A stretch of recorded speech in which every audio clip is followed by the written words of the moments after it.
Yan, start na tayo. Ang gagawin nating una, mango jelly. Yes, mango jelly. Ayan, maglagay ng isang sachet ng magic jelly powder, mango flavor sa isang kaserola o saucepan. I love you, tunak. Ayan, no preservative na yan. Ayan, may batang nakatanaw. Tapos, maglagay ng 3 cups ng tubig. Unti-unti ang lagay, huwag mo muna ilalagay yung lahat. Konti lang muna, tapos haluin mo hanggang sa malusaw yung jelly powder. Kailangan malusaw muna yung jelly powder bago mo ilagay lahat para madali mo siyang maluto o madaling maluso kapag ka niluto. Kasi pagka minsan hindi mo nilusaw muna yan bago bubuksan yung kalan, eh may buo-buo yan, marami. Ayan, oh, may batang dumudunga ulit. Ayan, ganyan lagi yung buntot ko yan eh. Yan.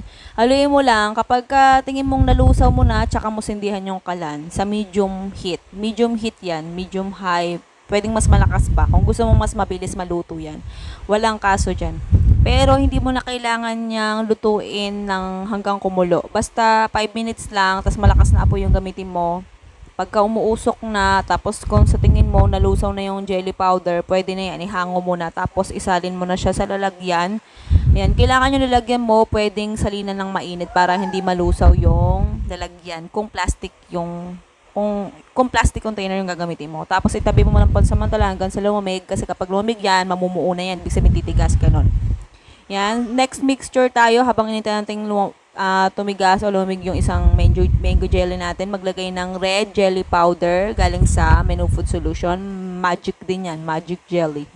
No preservative din. Tapos maglagay ng 3 cups din ng water. Parehas ng water sa mango jelly mixture. Oo, na jelly.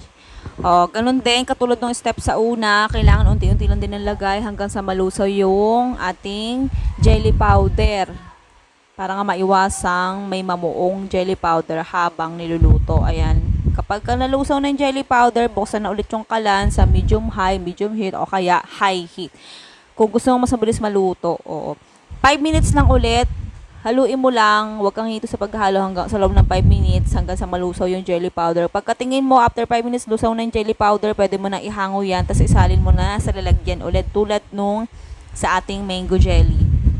Ayan, huwag mo kakalimutan patayin yung kalan kasi baka sumabog ka dyan. Yan ang pinakakailangan mong gawin agad pagkahango mo kasi delikado yan. Ayan, kapag after isang oras o wala pang isang oras, ayan, matigas na agad dyan, namuo na agad yung mga jelly natin. Hiwain mo na sa maliliit na cubes.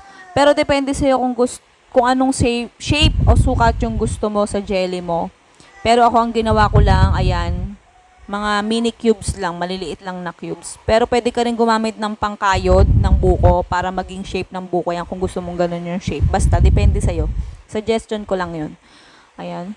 Wala kasang pangkayod ng buko, kaya ayan, ganyan ang gawa natin. Ayan, sa mango jelly, ganun din ang gawin.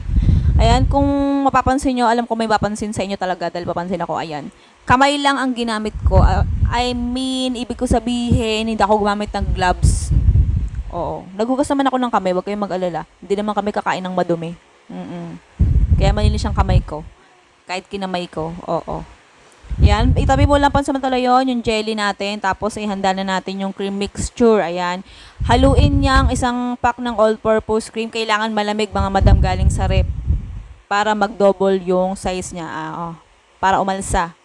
Kaya ginagamitin niya ng electric mixer para umalsa. Oo, para mag-foamy katulad ng nasa video. Ayan, sunod, maglagay na ng kalahating lata lang ng condensed milk. Galing din yan sa rep. Kailangan malamig yung inyong gagamitin condensed at saka all-purpose cream para stable lang yung pagka-double ng size niya. Oo, yung pagkaalsa. Yun talaga yun. Yan, kapag nahalo mo na, sunod, maglagay ka naman ng evaporated milk. Isang lata naman.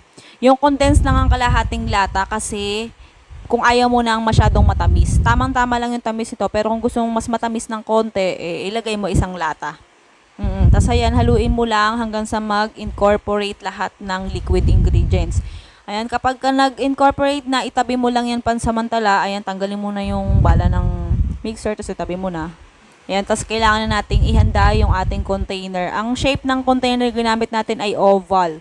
Ano yan, madalas na ginagamit itong container to sa leche flan. 400 ml ito mga madam.